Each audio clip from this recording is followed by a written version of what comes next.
अस्सलाम वालेकुम, मैं हूं ज़ुहैब मंशा। शहादत है मतलूबे मकसूद मोमिन, न माले गनीमत न किश्वर कुशाई।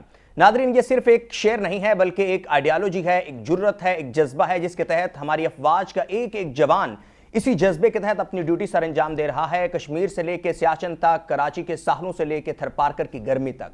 लेकिन जब पाकिस्तान के अफवाज के जवानों, शोहदा, गाजियों के मुतल्लिक कोई ऐसा बयान दिया जाए और वो भी बयान जो कि कोई काबिले जिक्र नाम सियासतदान हो, तो फिर बहुत अफसोस होता है। मौलाना फजलुर रहमान ने कुछ रोज कबल कसूर में जलसे आम से खिताब करते हुए, अवामी जलसे से खिताब करते हुए कुछ ऐसे मुतनाज़ बयान दिए अफवाज पाकिस्तान और जवानों के मुतल्लिक जिसके ऊपर सिर्फ अफसोस किया जा सकता है। मैं सिर्फ अपना एक्सपीरियंस आपके साथ शेयर करूं कि जब मैंने फोर्सेस के साथ प्रोग्राम किया और जब मैं थरपारकर गया और मैंने जाकर देखा कि इस वक्त आज के दिनों में भी जब दर्जा हरारत 40 है और वहां पर फील 50 होता है, तो जो हमारा जवान उस वक्त बंदूक पकड़कर खड़ा होता है बिल्कुल दुश्मन के सामने, उसका मकसद सिर्फ अपनी तनख्वाह या सैलरी नहीं होती बल्कि वो जज्बा होता है, वो बहादुरी होती है। और अपनी फैमिली, अपने घर वालों से दूर आज के सोशल मीडिया के दौर में भी उसके पास इंटरटेनमेंट का कोई जरिया नहीं होता, टेलीविजन नहीं होता, मोबाइल नहीं होता जिस पर वो कुछ देख सके।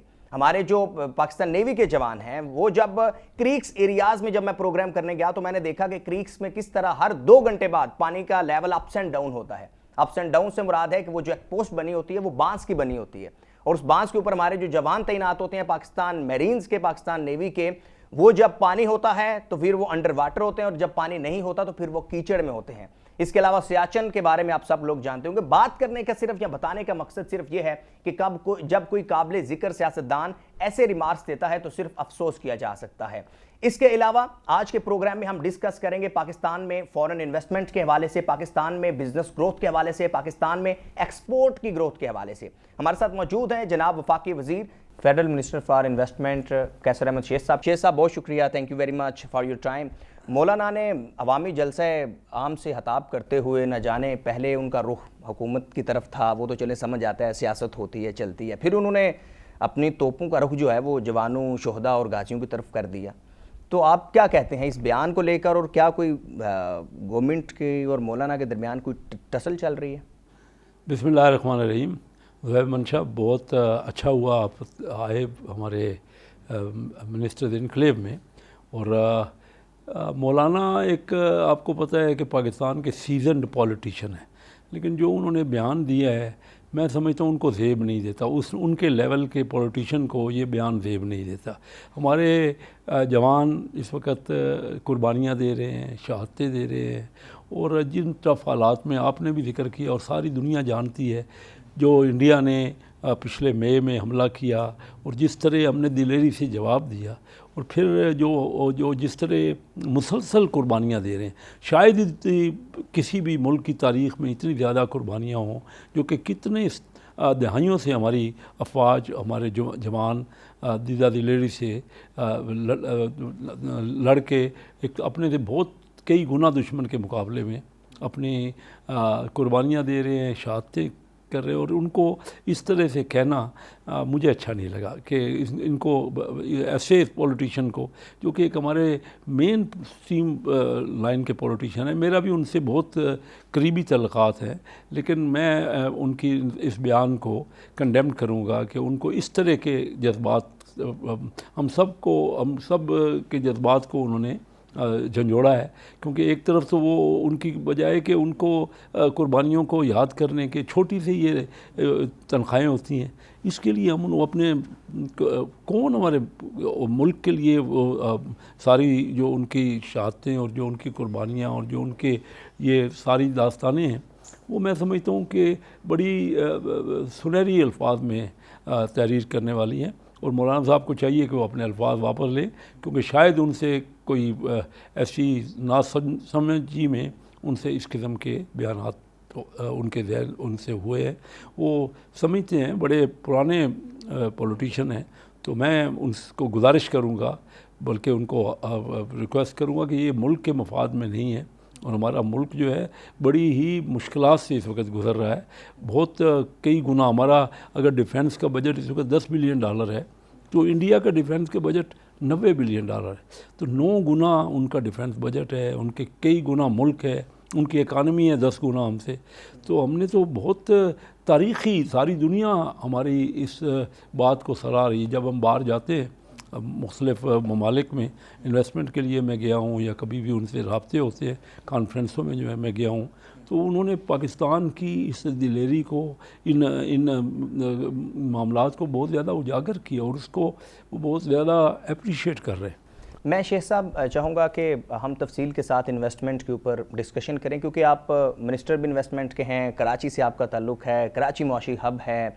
मैं खुद जो है वो कराची से ही मैंने सारी सहाफ़त की, लेकिन जब हम कराची को देखते हैं और कराची की बिज़नेस कम्युनिटी से हमारी मुलाकातें होती हैं, और जो कि इंजन है पाकिस्तान का कराची, आप बिज़नेसमैन हैं, आप बेहतर जानते हैं, दावे बड़े किए जाते हैं कि पाकिस्तान में फ़ॉरेन इन्वेस्टमेंट आएगी, लेकिन ग्राउंड पर हमें वो माहौल दिखाई नहीं देता जो फ्रूटफुल माहौल है।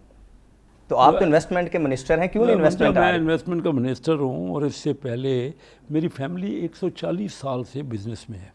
मेरे ग्रेट ग्रैंडफादर चनियोट से कलकत्ता गए और उस वक़्त क्योंकि हिंदू चमड़े के बिज़नेस में नहीं होते थे, तो हमारे चनियोट के लोग चमड़े के बिज़नेस में उन्होंने शुरू किया। और हमारा बिज़नेस जो है पार्टीशन से पहले कलकत्ता, मद्रास, आगरा और कराची में था। इवन कराची में 80 साल से मेरे वालिद और चचा मरहूम बिज़नेस करते थे।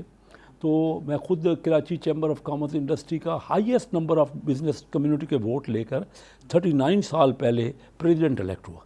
तो मैं जानता हूँ कि जो मसाइल हैं, जो कराची के जो कंट्रीब्यूशन है, कराची देखिए बहुत बड़ा रेवेन्यू देता है। कराची के लोग जो है वहाँ पे, और मुश्किलात है हमें कराची में, हमारे यहाँ पावर जो है वो यानी बिजली बहुत महंगी है, हमारे यहाँ जो रोड का इंफ्रास्ट्रक्चर है वो नहीं बन सका। तो कराची में, लेकिन मैं आपको ये बताऊं कि इस वक्त हमारी हुकूमत कोशिश कर रही है और हम ईज़ ऑफ डूइंग बिज़नेस पे कर रहे हैं। सबसे ज़्यादा बड़ा काम जो कि होना था, आज से 30-40 साल पहले हो जाना चाहिए था, कि वन स्टॉप शॉप जो है ना, एक ही जगह, जिसको वन विंडो ऑपरेशन भी कहते हैं, हमारे प्राइम मिनिस्टर साहब के डायरेक्शन में सबसे ज़्यादा हमने बोर्ड ऑफ इन्वेस्टमेंट इस पर काम किया।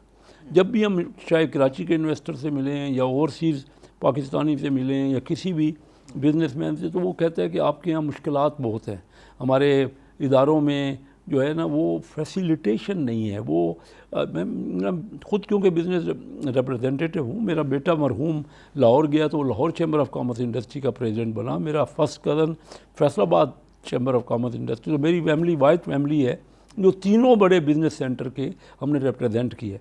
तो इस वक्त इन्वेस्टमेंट के मौके जो हैं बहुत बेहतर है।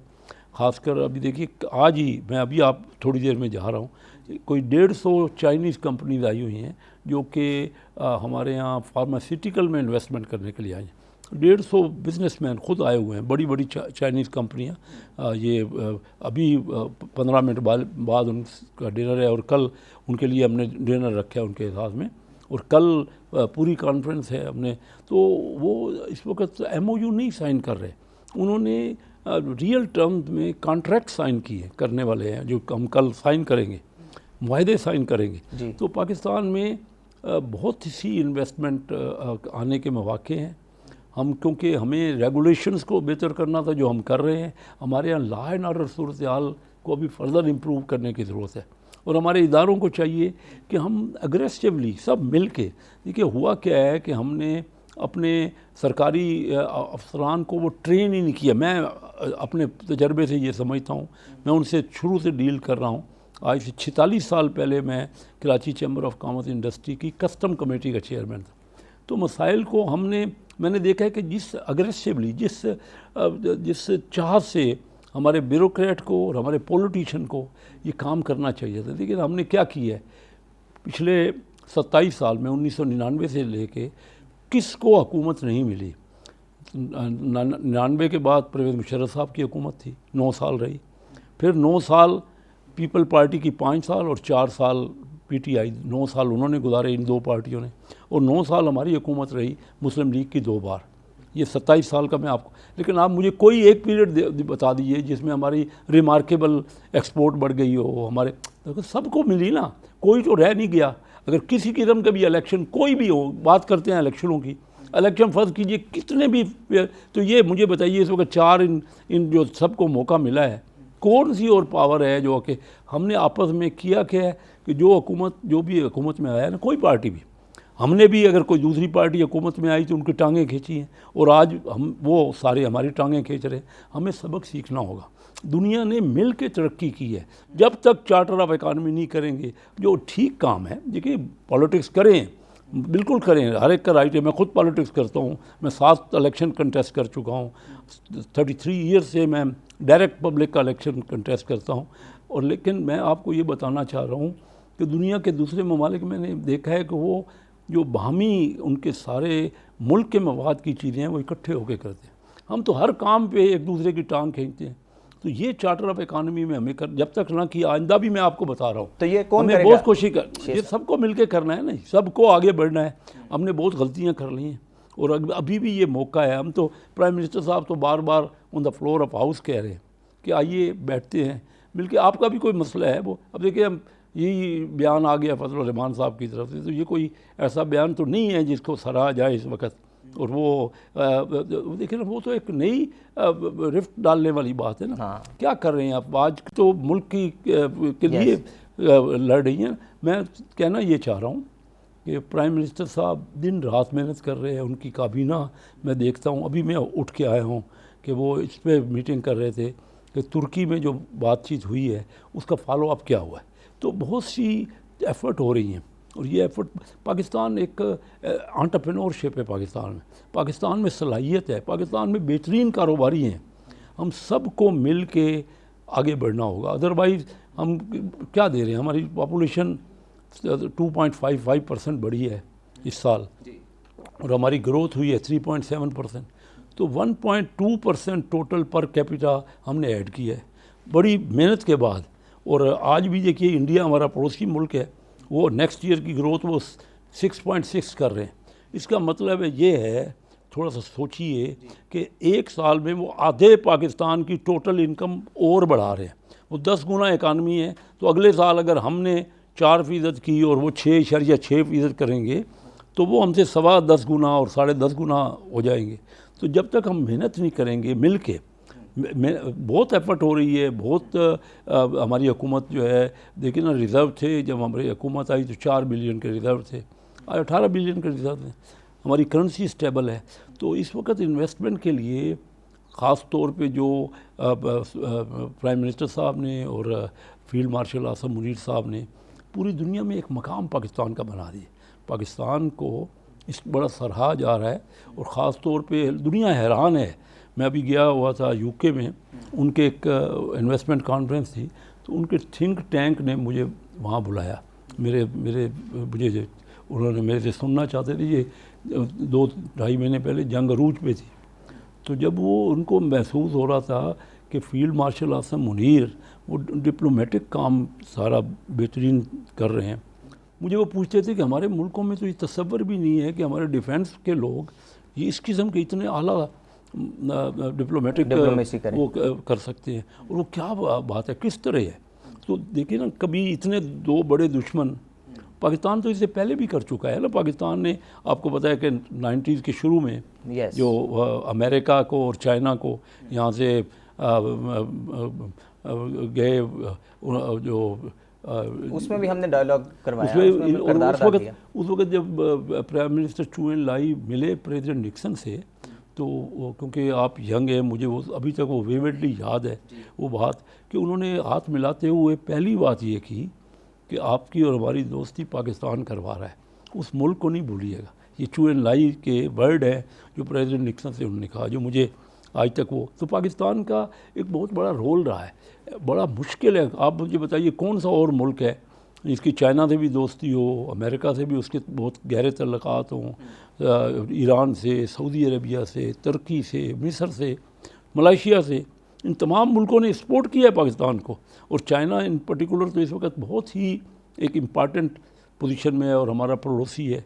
तो ये मैं ये महसूस करता हूँ कि इन्वेस्टमेंट पाकिस्तान, जोग्राफिकल जो हमारे यहाँ लोकेशन हमारी है ना, वो एक ऐसी बेहतरीन जगह अल्लाह ताला ने हमें वो दी हुई है कि जिससे हम जितना चाहें benefit. Federal minister for investment Qaiser Ahmed Sheikh साहब के साथ हमारी गुफ्तगू जारी है। अभी एक ब्रेक पे चलते हैं, ब्रेक के बाद वापस आते हैं, हमारे साथ रहिए।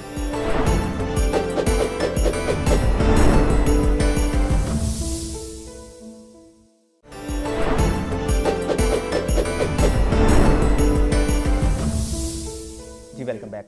शेख साहब, कराची से आपका ताल्लुक़ है और जो मैंने पहले कहा कि कराची चूँकि पाकिस्तान का एक बड़ा इन्हिसार एक्सपोर्ट्स के ऊपर है, जब मेरी भी मुख्तलिफ एक्सपोर्टर से बात होती है तो एक इशू ये आता है कि एक्सपोर्ट होगी तो कारखाने लगेंगे, कारखाने होंगे तो रोज़गार मिलेगा, इसी तरह एक सर्कल चलेगा हमारे इकोनॉमी का। लेकिन जब हम इंटरनेशनल मार्केट में जाएंगे तो हमारी बिजली इतनी महंगी है, हमारी गैस इतनी महंगी है, बेसिक जो रिसोर्सेज हैं, जो हमेशा जो बिजनेसमैन है जिनको शिकायत रहती है, ये रिसोर्सेज जब इतने महंगे होते हैं तो इंटरनेशनल मार्केट में हमारे जो मद्दे मुकाबल साथ साथ है, यानी इंडियन प्रोडक्ट है, बांग्लादेशी प्रोडक्ट है, वो हमारी कॉस्ट से ही नीचे उनकी प्राइस होती है। तो जब तक हम यानी गवर्नमेंट या आप मिनिस्टर हैं इन्वेस्टमेंट के, तो जब हम तक फैसिलिटेट नहीं करेंगे बिजनेस कम्युनिटी को, तो तब तक तो हमारी एक्सपोर्ट बढ़ेगी नहीं। तो एक्सपोर्ट को बढ़ाने के लिए, जैसे आप कह रहे थे कि इंडिया कहाँ से कहाँ चला गया, तो अमली प्रैक्टिकली अप्रोच क्या होनी चाहिए? हमारी एक्सपोर्ट देखिए ना, पिछले 10 साल से तकरीबन स्टेगनेंट है। अभी इस साल भी हमारी एक्सपोर्ट $30 बिलियन हुई और इंपोर्ट $70 बिलियन हुई। ये पहली बार यानी इंपोर्ट से 2.2 टाइम्स इंपोर्ट ज़्यादा है एक्सपोर्ट से। तो पिछले हफ्ते कुरंगी एसोसिएशन ने मुझे चीफ गेस्ट बनाया, मैं क्योंकि तल्लक है बिजनेस से, तो वो उन्होंने अपनी यही बातें की कराची के। वो कह रहे थे कि पूरे मुल्क का 9% जो एक्सपोर्ट है वो सिर्फ कुरंगी एसोसिएशन से होती है, उस एरिया से होती है। पूरे मुल्क की 9% जस्ट कुरंगी से, ये कुरंगी से। तो उनका यही मसाइल, उनको हम एड्रेस कर रहे हैं।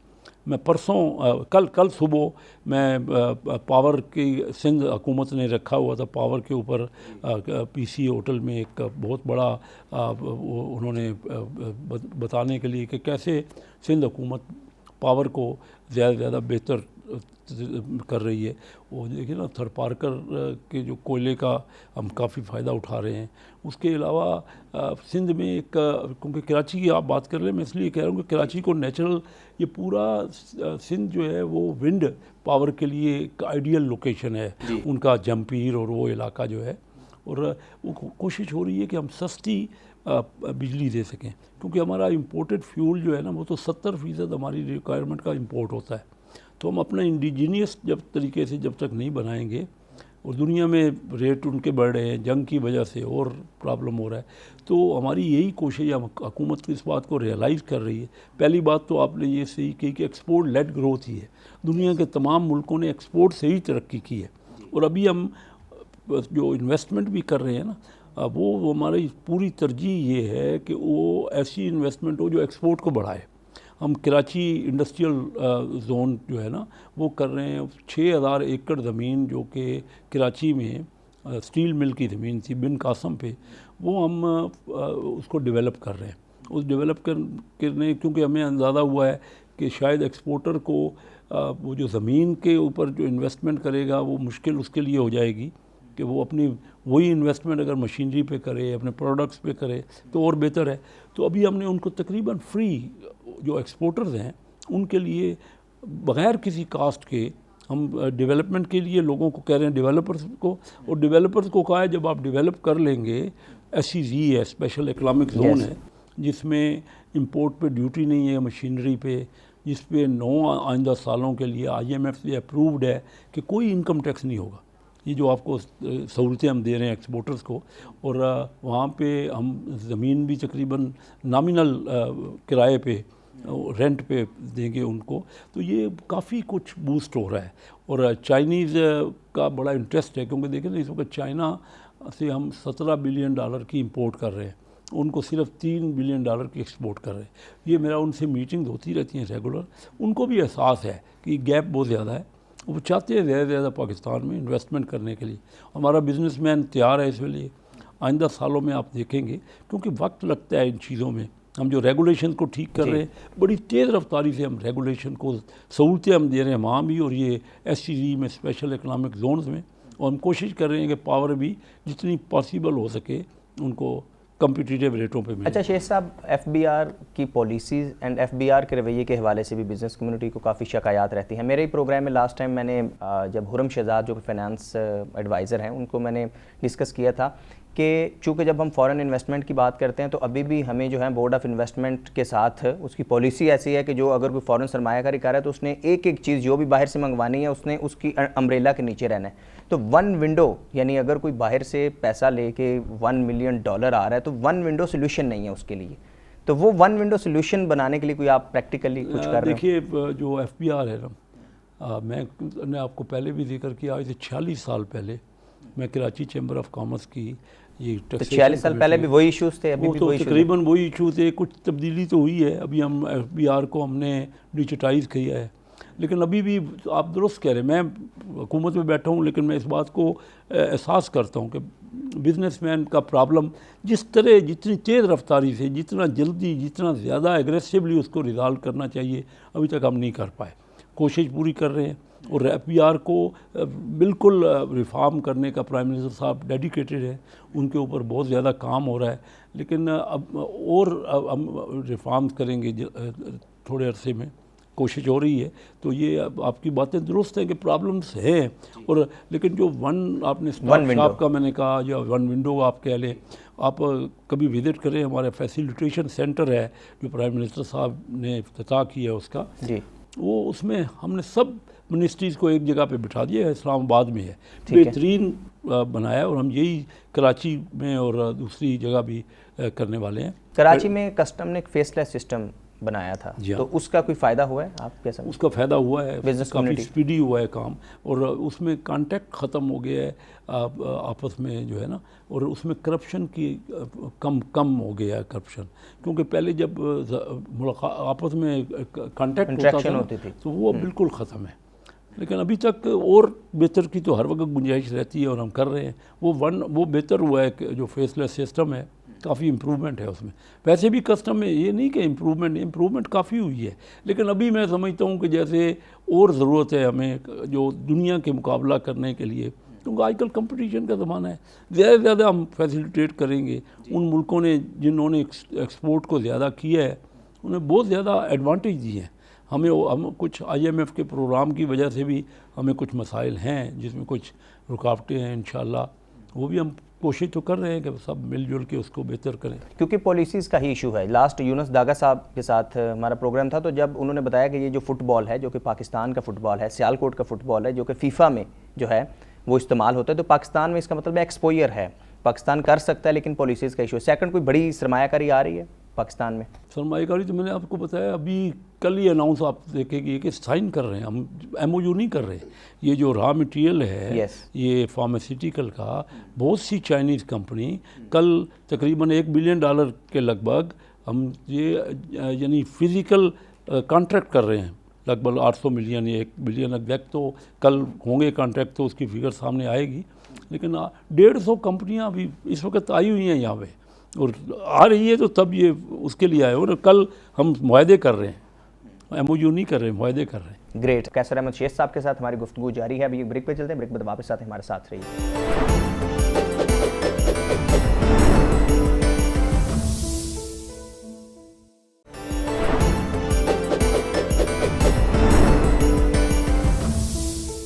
जी वेलकम बैक।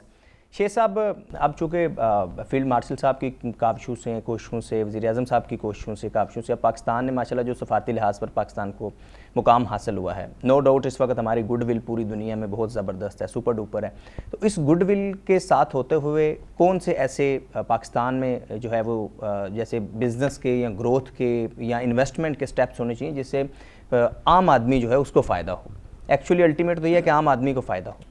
जब तक ट्रिकल आम आदमी को बिल्कुल, जब तक हमारी इंडस्ट्री बढ़ेगी, कि सबसे ज़्यादा काम जो मैं ज़ोर दे रहा हूँ, मैंने इस बजट में भी कहा है और मैंने हर मिनिस्टर्स को के साथ ये लॉबी की है, SMEs हमारी जो है ना इंजन ऑफ ग्रोथ है, छोटा ताजर, छोटी इंडस्ट्री और छोटा एग्रीकल्चर के यूनिट, हमारे बड़े यूनिट हमने नहीं कुछ फैसिलिटेट कर पा। 80% हमारा बिज़नेस जो है वो लाखों छोटे ट्रेडर, छोटा इंडस्ट्रियलिस्ट, SME है, उनको कर्जा ही नहीं मिलता। तो जो आप कह रहे हैं, मैं ज़ोर ही यही दे रहा हूँ कि क्योंकि बैंक जो है ना वो अपने खुद मुख्तार है, स्टेट बैंक खुद मुख्तार है, बैंक अपने तौर पे पॉलिसीज़ बनाते हैं।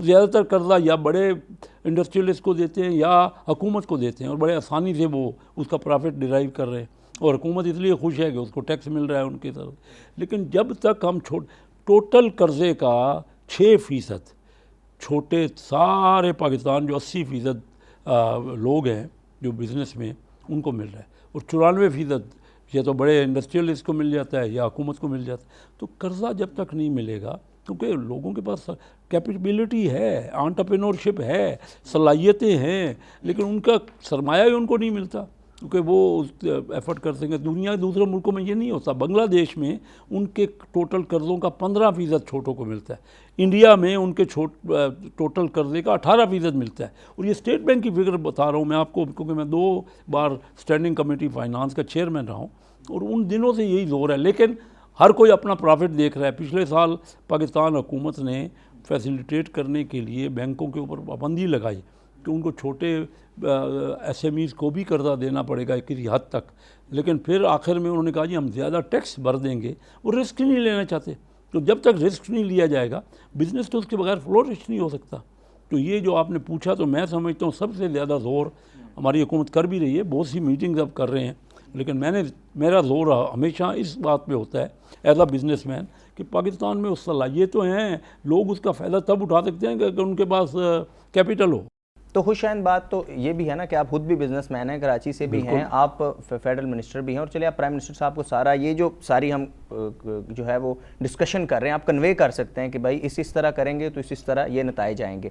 अभी तो हमने FBR को बड़ा आज़ाद कर दिया, यानी फेडरल लेवी जो है वो पेट्रोलियम के ऊपर लग जाती है, जो है वो इनडायरेक्ट तरीके से टैक्सेस कलेक्ट किए जा रहे हैं। तो आप क्या समझते हैं कि जैसे अकाउंटेबिलिटी या वैल्यूएशन कैसे हो सकती है FBR की, और क्या फेडरल मिनिस्ट्री ठीक काम कर रही है? FBR में अभी भी देखिए ना, मैं समझता हूँ सबसे बड़ा गैप जो है ना वो सेल टैक्स में है।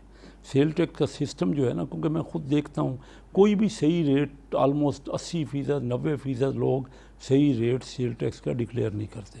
हुकूमत के नॉलेज में है। अब वो हमें जब तक डिजिटाइजेशन कर रहे हैं उससे पता लगेगा, क्योंकि हमारा रेवेन्यू बढ़ना, हमारा रेवेन्यू आज इस वक्त भी टोटल हमारी आमदन का GDP का 10.5% है, जबकि हमारे पड़ोसी मुल्कों का 15, 16, 17% है। तो पहले आमदन बढ़ेगी, क्योंकि हमारे तो बहुत ज़्यादा, तो हम अपना खर्च जो करते हैं, हुकूमत के खर्चे इतने नहीं है। हुकूमत का खर्चा सबसे ज़्यादा तो जो सूद देने पे जो हमने पिछले कर्ज़े लिए हुए हैं और फर्दर और कर्ज़े ले रहे हैं डेफिसिट की वजह से, उसकी जो सर्विसिंग पे लग जाता है, उसको सूद की पेमेंट पे लग जाता है सबसे ज़्यादा। तो हमें ये करना है कि अपने रेवेन्यू को बढ़ाना है। हमारे बिजनेसमैन को भी चाहिए कि इस वक्त मुल्क को ज़रूरत है। देखिए अमीर और गरीब का गैप बढ़ रहा है। मैं तो क्योंकि ग्रास रूट लेवल पे जाता हूँ, जो नीचे का हमारा तबका है ना, वो तो बहुत ज़्यादा तकलीफ़ में है। जैसे आपने कहा ट्रिकल डाउन नहीं हो रहा। तो ट्रिकल डाउन करने के लिए एक तो हुकूमत के पास ऐसे रिसोर्सेज होने चाहिए जो कि आम आदमी के लिए हुनर के लिए, हमारी कितना लग रहा है तालीम पे 1% लग रहा है। हमें तो ज़्यादा से ज़्यादा अपनी यंग जनरेशन को हुनर सिखाना है, उनको इस कैपेबल बनाना है। हमारे पास तो बहुत पोटेंशियल है, लेकिन क्योंकि रेवेन्यू ही नहीं है हुकूमत के पास। रेवेन्यू किसने देना है? बिजनेसमैन ने देना है। बड़े बड़े बिजनेसमैन को बहुत प्रॉफिट हो रहे हैं, और वो पूरा अगर टैक्स हम देना शुरू कर दें, और जो जिन तबकों से टैक्स आता ही नहीं है, जो बिल्कुल अपने आप को बचाते हैं, वो टैक्स नेट में आ ही नहीं रहे, बहुत बड़ी मिकदार में ऐसे लोग हैं। तो मैं एज ए बिजनेसमैन वो समझता हूँ कि आके मेरी बड़ी ख्वाहिश रही है कि मुझे मौका मिले तो मैं ये काम करूँ इस पर, क्योंकि मैं समझता हूँ कि ह्यूज नंबर ऑफ़ पीपल जो टैक्स नेट में है वो टैक्स नहीं दे रहे, उनको पकड़ा नहीं जा पा रहा। मकसद ये है कि वो तो मुल्क के मफाद के लिए हर एक को टैक्स देना पड़ेगा, और हुकूमत को भी चाहिए कि वो शफाफियत में और हम इजाफा करें। ट्रस्ट वाला एलिमेंट नहीं बहाल हो पा रहा। ये सही दुरुस्त कह रहे हैं, हमें और फर्दर इम्प्रूवमेंट इसमें कर रहे हैं। बहुत कोशिश है हमारे, मैं देख रहा हूँ प्राइम मिनिस्टर साहब इंतहाई मेहनत कर रहे हैं, लेकिन अभी भी वो जो ट्रस्ट वाली आप बात कर रहे हैं, उसके लिए आम आदमी को हमें फैसिलिटेट करना पड़ेगा और उन पे ज़्यादा खर्च करना पड़ेगा, तालीम पे, सेहत पे। फेडरल मिनिस्टर की जब तक ह्यूमन डेवलपमेंट जो है वो सबसे ज़्यादा हमारी बेहतरी के लिए, पाकिस्तान की बेहतरी के लिए, वो मैं डॉक्टर महबूब हक साहब के साथ रहा हूँ बहुत ज़्यादा, मरहूम के साथ, उन मेरे बेस्ट फ्रेंड थे, और वो हमेशा दुनिया ह्यूमन डेवलपमेंट पे जोर देते कि हम जो उनको हुनर सिखाएं ना। हम तो अपने सारे काबिल बच्चों को उनको तालीम ही नहीं दे पा रहे। 2.5 करोड़ बच्चा तो हमारा स्कूल नहीं जा पा रहा। वो वजह यह है कि हुकूमत के पास वसाइल उतने नहीं है, और वसाइल क्यों नहीं है कि हमारा रेवेन्यू पूरा कलेक्ट नहीं हो रहा। जी तो क्या फेडरल मिनिस्टर तब्दील हो रहे हैं, उनकी तब्दीली की बात? ये आप लोग ही हमें बताते हैं, हमें तो कोई पता नहीं है। मैं अभी प्राइम मिनिस्टर साहब के साथ था एक मीटिंग में, किसी को उसमें तो पता नहीं है, लेकिन जब हम टीवी खोलते हैं तो उसमें ये बातें होती है, तो ज़्यादा तो आपको पता है, आप ही बता दें हमें। चलें जी, बहुत शुक्रिया शेख साहब, थैंक यू वेरी मच। हमारे साथ मौजूद थे federal minister for investment Qaiser Ahmed Sheikh साहब, और हमने कोशिश की कि इन्वेस्टमेंट के हवाले से, सरमायाकारी के हवाले से इनसे बात की जाए, क्योंकि सरमायाकारी होगी तो फैक्ट्री लगेगी तो रोज़गार होगा तो हमारा इकनॉमिक सर्कल चलेगा, और जिससे ही हमारी जो है वो कौम की बका है, मुल्क की बका है। देखते रहिए bold weekend special with Zeman Shah. Next program में एक नए मेहमान के साथ आपसे मुलाकात होगी। अल्लाह हाफिज़।